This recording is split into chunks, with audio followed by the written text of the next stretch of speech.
Bagi saya begini, kita hidup di dunia ini tidak lepas dari ujian. Rasul aja sebagai kekasih Allah terbuka matanya sampai tertutup, diuji terus.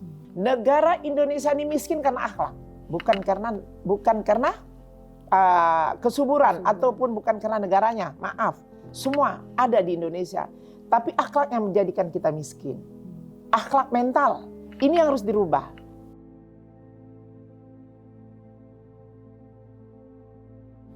Nah, ini kan kalau kita lihat juga masih terkait dengan kasus masalah yang pencemaran nama baik ini kan terkait rejim Pak Jokowi gitu. Nah, ini kan sekarang lagi wacananya luar biasa nih Bunda gitu ya. Keresahan masyarakat juga sudah semakin meninggi terutama di masuk bulan Ramadan lagi ya, terkait harga BBM, sembako yang minyak goreng yang langka gitu Bunda, penolakan wacana 3 periode, penundaan pemilu dan beragam masalah sudah mencuat nih. Bahkan Senin nanti kabarnya BEM se-Indonesia mau demo ini ke Pak Jokowi. Ini gimana menurut Bunda dengan situasi kita saat ini gitu? Sama nih kayak Bunda. Jadi kaitan ini ya. Iya.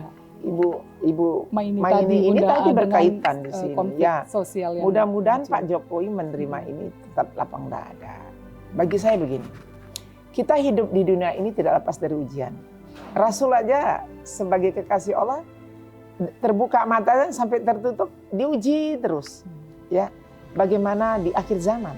Ya, kita nggak tahu. Kalau saya pribadi mengatakan diri saya aja saya nggak tahu nih benar atau salah. Kalau saya menganggap tetap bagaimana saya menjadi hamba yang sebaik-baiknya berguna untuk orang lain. Sekalipun dia itu salah, saya pengen orang itu bisa berguna. Saya bisa berguna untuk orang itu. Dia salah, tapi saya pengen memberikan saya berguna loh untuk kamu. Nah, kaitan dalam isu permasalahan ini pengaruhnya dalam ekonomi sebenarnya. Negara dalam gonjang-ganjing dengan permasalahan ekonomi sekarang. Saya melihat pertama, Indonesia ini sebenarnya nggak ada jatuhnya ekonomi. Negara Indonesia, kita bicara negara, kita bukan bicara individunya ya. Negara Indonesia ini sangat-sangat subur dan makmur. Tidak ada ekonomi itu hancur negara ini. Mungkin kalau hancur negara Indonesia akan hancur seluruh dunia. Kenapa? Allah telah menciptakan Indonesia ini memang negara yang betul-betul negara yang Anggil lihat, negara yang subur. Iya. Sangat subur. Apa ditanam bisa hidup. Iya, sebenarnya otak manusianya juga subur, tapi itu tadi banyak sirik dengkinya. Itu yang terjadi, egonya. Jadi negara Indonesia yang saya lihat adalah negara terkaya dibandingkan negara lain. Hanya yang miskin itu adalah akhlaknya. Antara akhlak dan negara sengaja Allah ciptakan ini. Allah sudah tahu nih, Indonesia ini akan terjadi suatu hari konflik.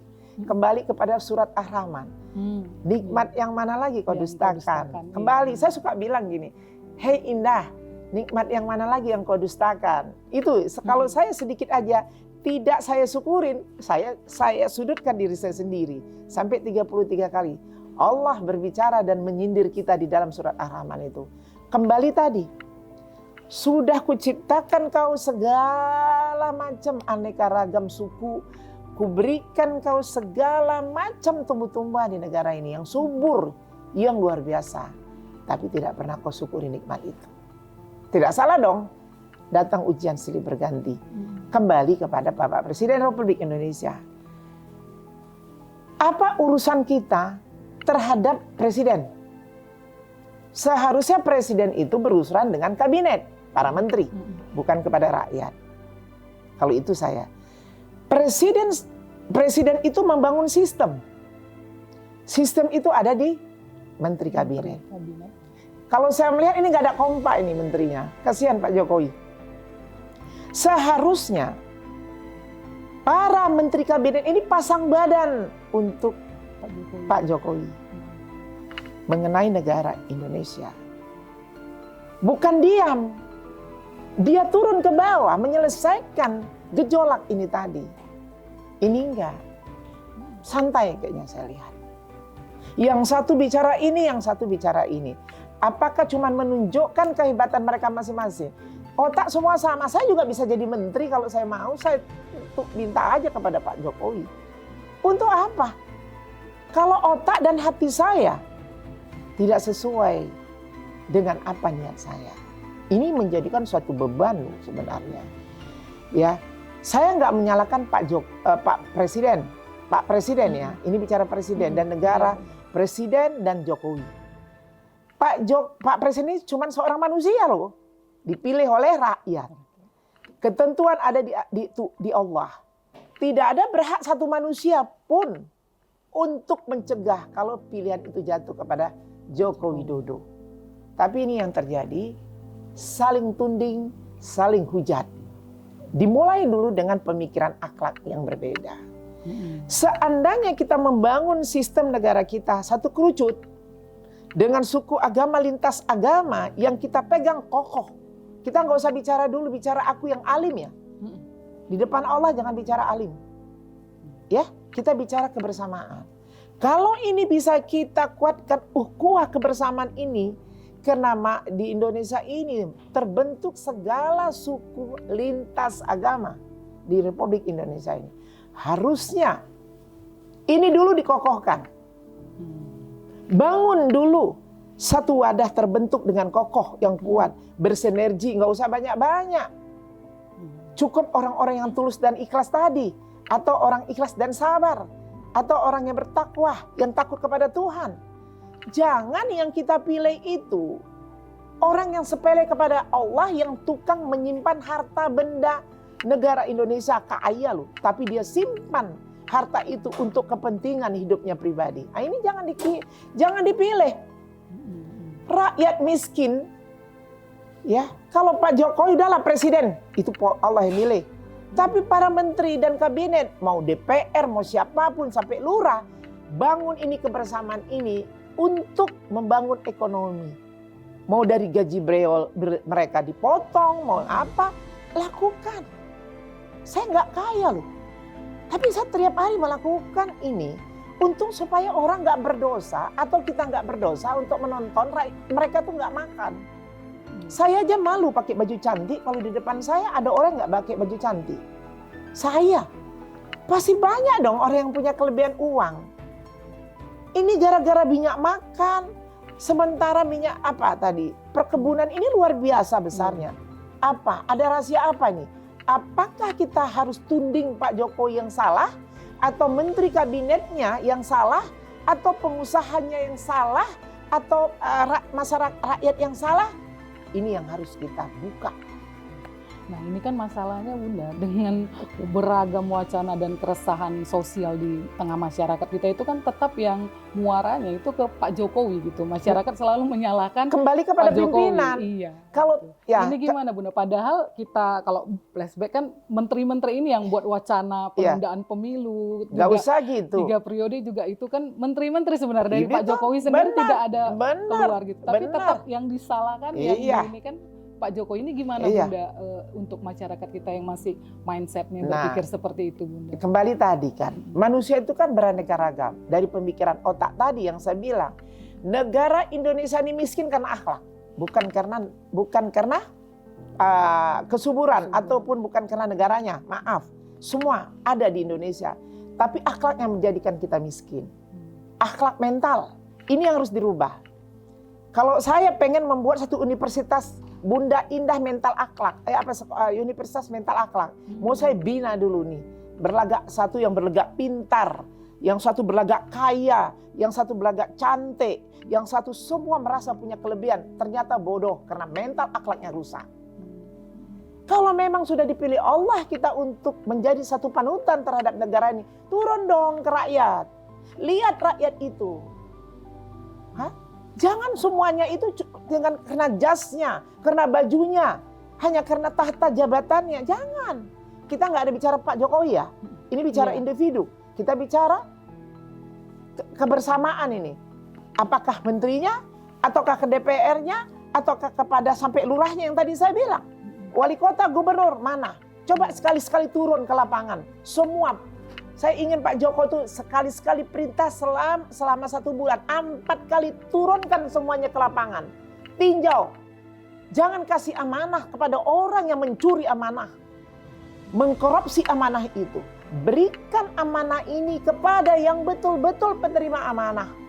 Setiap ada orang yang penerima amanah yang dia selewengkan, hukum mati. Jangan nggak dihukum, jangan dibiarkan. Saya termasuk salah satu korban loh. Saya termasuk orang difitnah yang dianggap saya sudah banyak diberikan oleh Pak Jokowi. 1 rupiah juga saya nggak pernah diberi kok.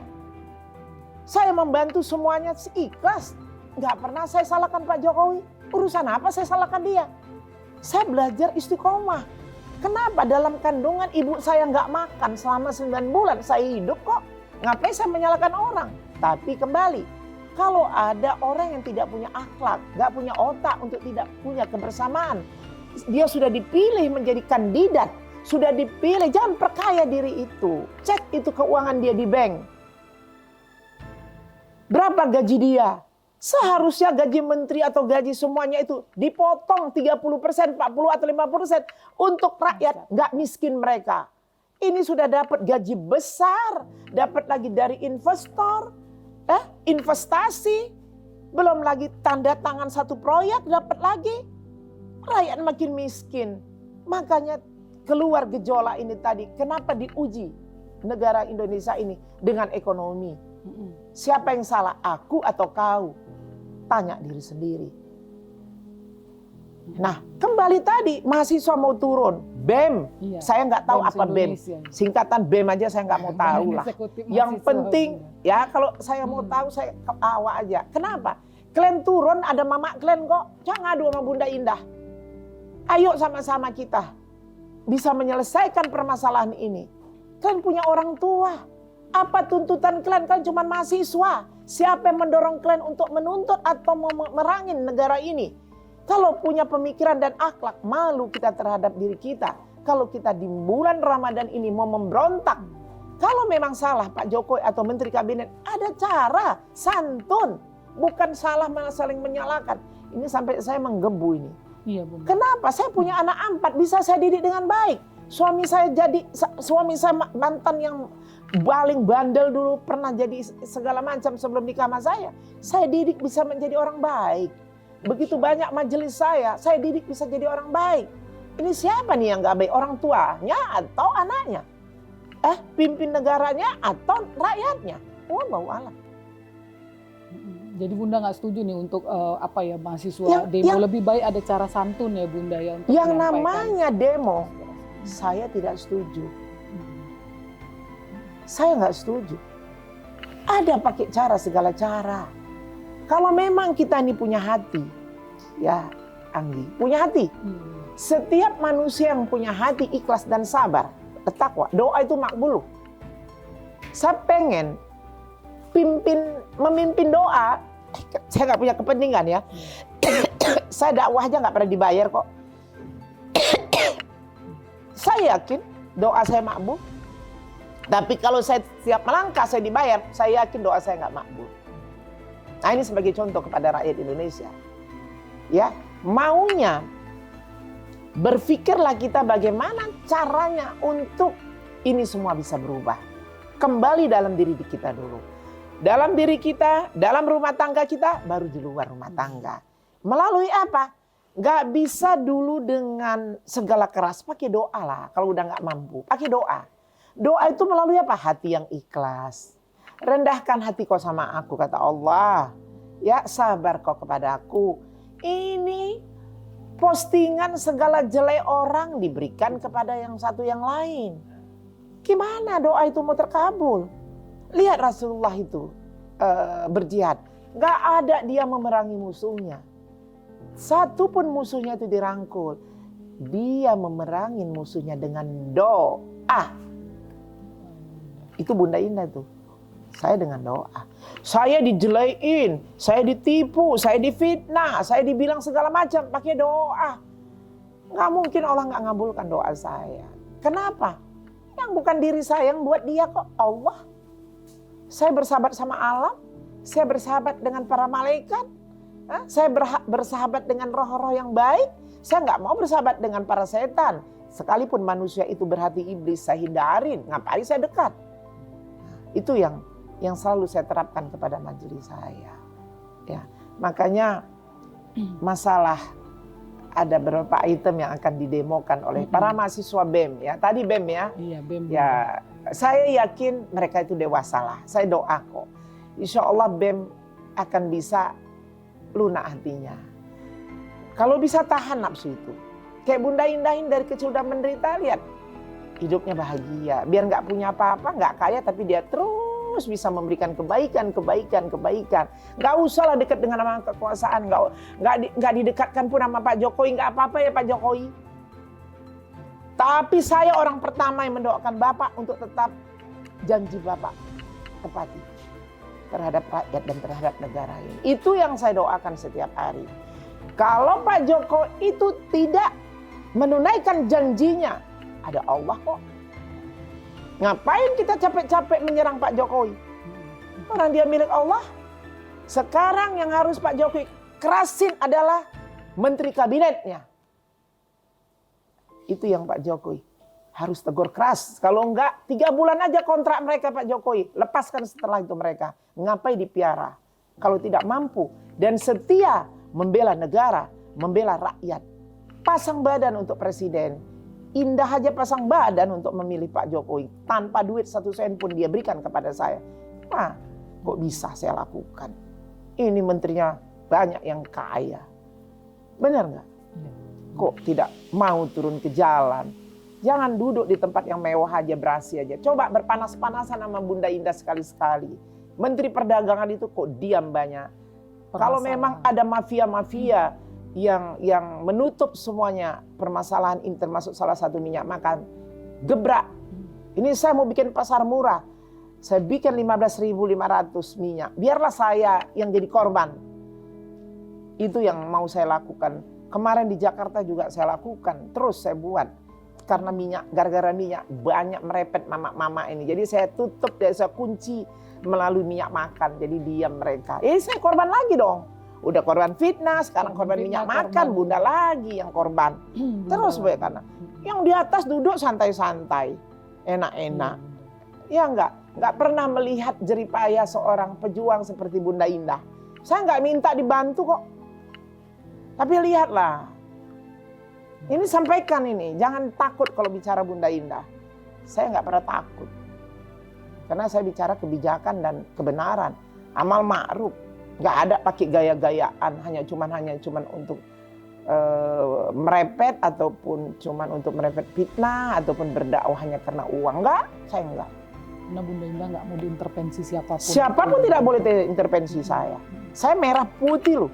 NKRI harga mati, 4 semboyan saya, menegakkan kebenaran, penyeru kebaikan, pemersatu umat, NKRI harga mati. Cuman itu punya si Indah, lain gak ada.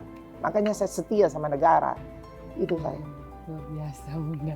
Ini mungkin kepada sahabat Bunda Indah, mungkin satu lagi nih Bunda, mungkin Bunda bisa kasih sharing gitu untuk sahabat semua. Bisa menahan Salah satu diri, perempuan ya? Iya Bunda, Perempuan menahan dulu. diri di fitnah, terus menghadapi situasi kita yang seperti ini, itu apa yang harus kita lakukan gitu Bunda? Ya. Mungkin selama ini yang Bunda lakukan gitu, bisa kita sharing dengan sahabat-sahabat Bunda Indah di mana saja. Saya kan sebenarnya anti media ya. Iya Bunda. Ya, saya nggak pernah media, tapi kali ini kan keluar Bunda Indah. Saya itu belajar dari kehidupan saya dari kecil. Saya suka berjalan. Rasulullah suka berjalan kan? Iya. Bukan suka di tempat-tempat yang dingin-dingin Rasul. Saya suka di tempat yang panas-panas. Makanya anggota pengajian saya itu kalau tanya, Bunda ini kok tahan kali panas-panas? Saya cuma bilang, matahari itu sahabat saya. Karena dia ciptaan Allah. Kenapa saya harus takut dengan panas? Ya, nggak pernah terbakar kulit saya, nggak pernah ada jerawat kok, nggak pernah rusak. Nah itu saya belajar. Jadi sebenarnya dari pembelajaran saya kehidupan itu menjadikan satu kekuatan mungkin ya dalam jiwa saya ada pencerminan tadi ya, pencerminan. Pertama saya suka kepada Khadijah. Khadijah sebenarnya sosok perempuan hebat itu ada dalam jiwa Khadijah, istri Rasulullah. Ya, saya cinta kepada Khadijah. Saya kalau cerita Khadijah sama Rasul, waduh hati saya hancur. Malu saya sebagai umatnya Rasul. Katanya banyak sebagai sosok Khadijah. Tapi tersinggung aja, ngamuk, dia marah. Apalagi tersinggung kepada negara. Kayak betul aja dia. Kayak dia yang merasa paling benar gitu loh. Nah itu yang tadi Anggi sampaikan kepada Bunda. Saya belajar kehidupan. Dari ibu saya, dari kehidupan miskin saya, dari pembelajaran saya. Door to door, dari hinaan-hinaan orang. Semua saya pelajarin. Yang saya ambil hanya satu aja. Nikmat. Bersyukur, nikmat. Ternyata nikmat itu syukur, syukur itu nikmat. Sejelek apapun yang saya dapatkan, tetap saya mengatakan syukur, alhamdulillah. Dari mana saya dapatkan syukur itu? Dari nafas. Allah masih menciptakan saya, memberikan nafas kepada saya. Itu aja nikmat saya. Jadi semua apapun hujatan, fitnahan yang saya lakukan, yang saya dapatkan itu adalah sebagai cinta Allah kepada saya.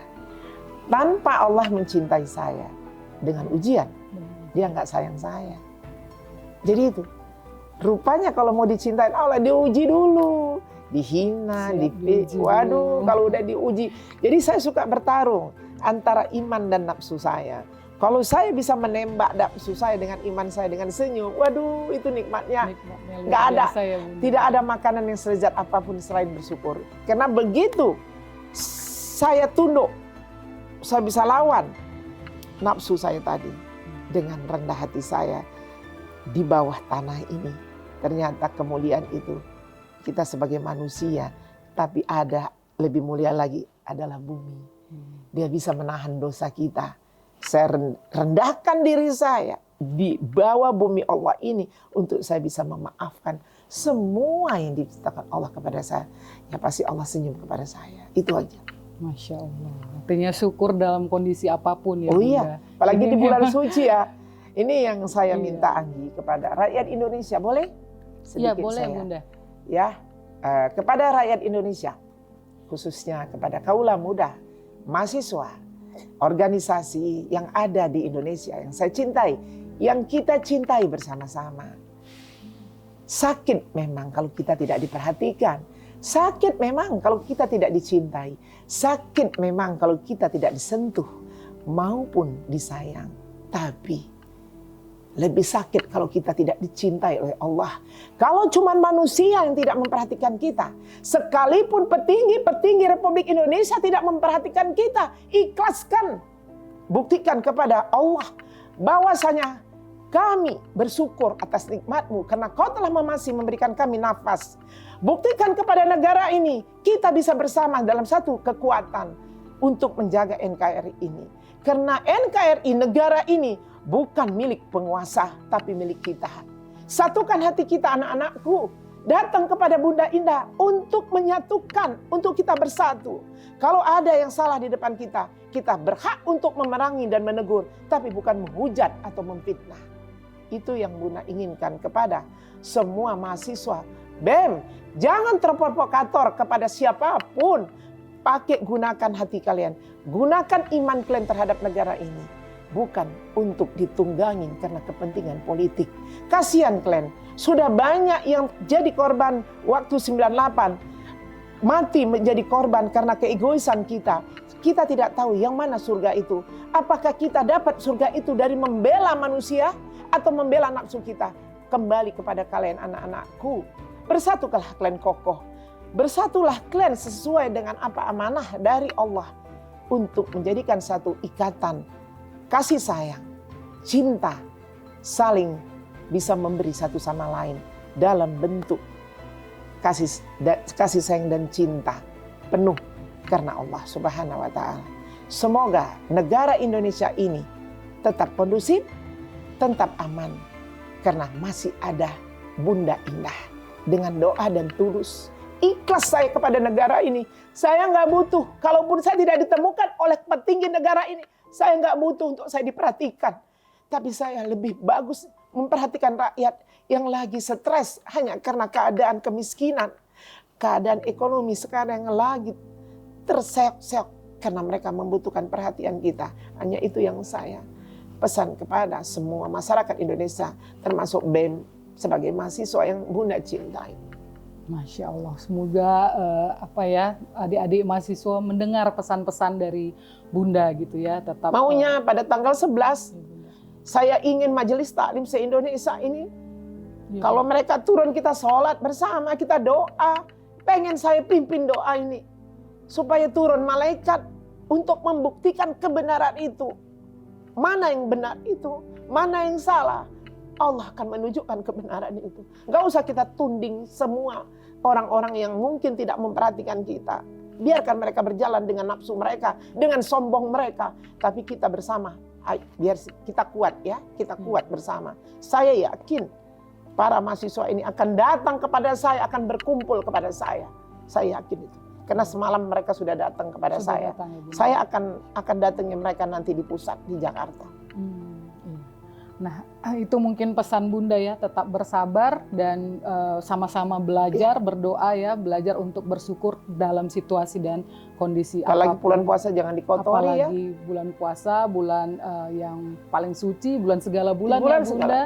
Nah, di bulan baik ini mari kita sebaiknya lebih mendoakan pemimpin agar bisa bekerja lebih baik lagi ya Bunda. Itu aja.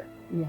Baik, terima kasih Bunda atas bincang-bincangnya dalam podcast siang ini. Akan kita lanjutkan dalam podcast kita berikutnya gitu.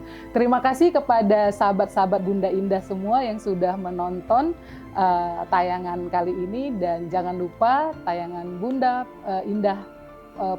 Indah Institute agar di like dan subscribe. Terima kasih. Salam untuk kita semua. Assalamualaikum warahmatullahi wabarakatuh. Waalaikumsalam. Selamat menunaikan ibadah puasa Ramadan. Semoga kita makin bertakwa. Amin. Bisa mendapatkan pahala, meningkatkan amal ibadah kita di bulan suci Ramadan ini.